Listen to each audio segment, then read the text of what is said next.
Hey guys, welcome to the How To channel. In this video, I will show you how you can fully set up Tinytask and how to set up free AFK portion grind around the map. So what you have to do is go to this Tinytask website. You will find the link in the description. Now click on the downloads, which is at the top. Now where it says 1.77, click on the download here, and once it's downloaded, you should see this. Now click on this prefs and copy my settings.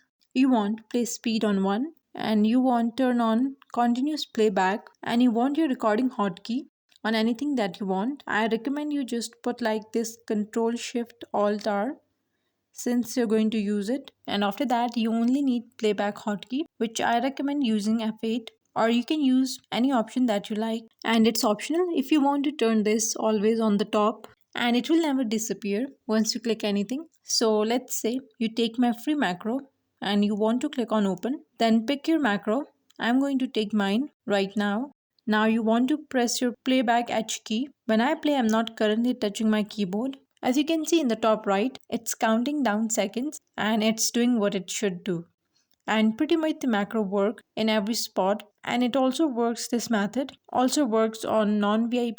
There's also better macros. By following this method, you will be able to set up tiny tasks for the Roblox. That's all for today's video. Thanks for watching, and please don't forget to subscribe the How To channel.